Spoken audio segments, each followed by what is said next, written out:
लोग। अच्छा मतलब जीजू के छोटे भाई।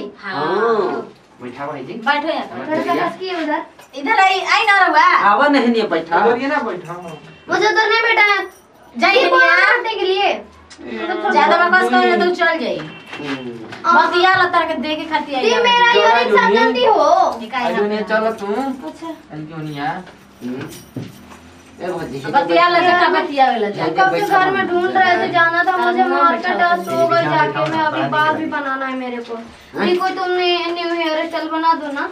हाँ आवा है हम स्टाइल बना दे बाबा बना दीजिएगा। हां बना बनाने आता है। अरे बनाते ना अरे ये सब लफुआ है चुहेड़ है। फालतू बात ए है भौजी मैंने तारा के लफुआ नजर आवत है ए जी तू घर में काहे ला घुसाई है लोग को इतना हमने के इंसल्ट कर डालू ना ठीक बा तार छोटका जीजा है जा जीजा से तो ना बतिया सकेलू साली ना हो हमनी के।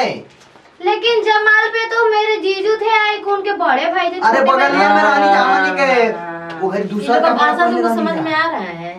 चाचा के लड़का अंकल जी रे अंकल के बेटा।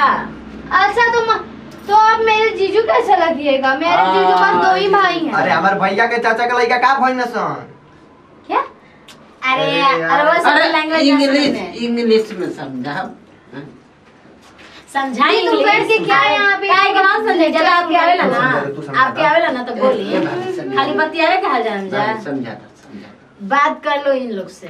ये लोग ना देवर लगेंगे देवर मजाक एंड जोक करने वाले लगेंगे। हाँ तो देवर तुम्हारे ना लगे मेरे काला लगेगा। हाँ तो तुम्हारी सिस्टर हो ना जीजू जीजू जीजू। अच्छा जीजू अरे साली जी आओ ना यार क्या साली जी इधर आओ ना।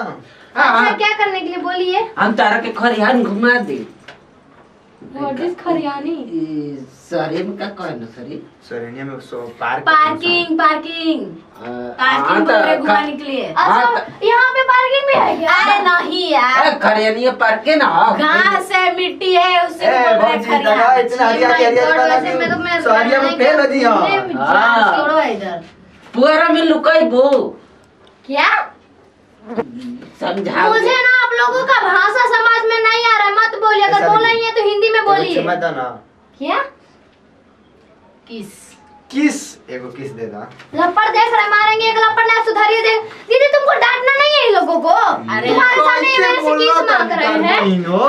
एकदम थेथर रहने ये भाभी मार खरिया बाली हो हां तब का ये बनाओ ना तन की छुली तो बोल रहे ना टेस्ट मत कीजिए समझ में आया ना। हां दादा चुचु बेरा हो गए भाई का बियाह पहले भी बिगड़ा मेरा मुंह जा रहे थे मार्केट आके तुमने मेरा ऑफ कर दी थी हम जा रहे मार्केट जाओ घर में ना हम तारे से बियाह ए साली जी 3 बजने वाला है जा रहे मार्केट में जा ऐसे जी रो जा रहे मार्केट। कोई जी कर तो बताए जी कर तो बताए।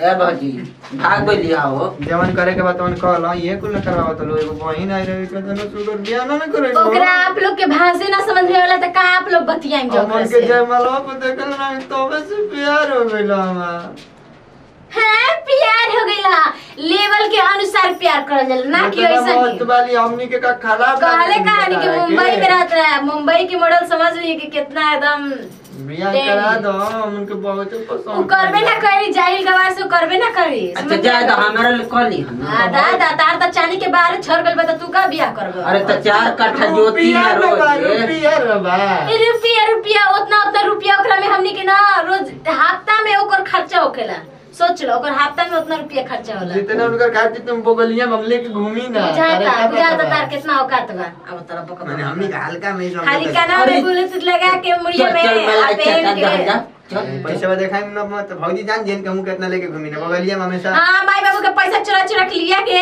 पैसा लेके घूमी ना चोर लागत नहीं तारा के ना माई कहली के तकिए तारे से त बक्स में से पैसा बेटा हमर चुरा ये उल्टा लेता। कह दो ठीक बता हमको चोर मत बना हमनी को चोर मत बनाओ हमनी के बहुत कमाई के पैसा बोलते कपारी पे बार झड़ गइल आ चलो बने बेटी बाहर घर को तो निशानी है जेकर चानी को के बाहर झरला रुपया माल माल हो जाला तो उधर के का पता बा जेका रुपया रहित नु त लूजर पेन के ना घूमी जींस लूजर देखो तो गर्मी में कावन ची पाए ए भौजी सुना उतारा जना काहे हमार दिमाग ऑफ कइले बड़ा जब भाग जाए जा जा जी जितना पैसा एगो दे उमर के निकाह चल गेल हमार दिमाग खराब करलन जेकर पैसा रहेला ना उझारेला नाही हम ठूस लेखा बचा कर रखेला मैं की आ चीज जेकर रुपया ना रही ना हां दूगो कुर्ता जींस जनाई के हम खूब बड़का बने वो पैसा वाला पार्टी ना है, वो समझा कंजूस है। तो वैसना वैसना के पास ना रहेले जान जाई उनके हमनी के खर्चा करी उए जाई बिया जरा देहा तो तब जाके महंगा पहन ले लिया ना तो हिती कपड़ा पहन ले लिया घरा में हम बोला के जाओ कौन को ले बिया ताके खोलती है मारी एक समय चना तो हिच के नहीं हम चला के बोला के बतियाई अब तो यही कहल हम चुचु बिहेरावन के अपन औकात ना देखला सन चल सन पियारे करिया हम अपन बहन के इतना पढ़ैले बनी लिखैले बनी इतना अच्छा बनैले बनी आ ये जाहिल गवर से शादी करे खातिर भर भर सन अच्छा गवर से एकर माइयो आई रहे एक दिन कहत रहे ना अपन बहनिया से हमर लइका के बियाह करवा द सब देहाती जवाब गई हम आगे नहीं है जगह तो हमर बहनियो का देहात में रही उ तो खैर और ये जना रह पाई उ खुद शहर में मुंबई में रहल बियाह जगह रही खुद ओकर खूब सुंदर घर में एकदम बियाह करम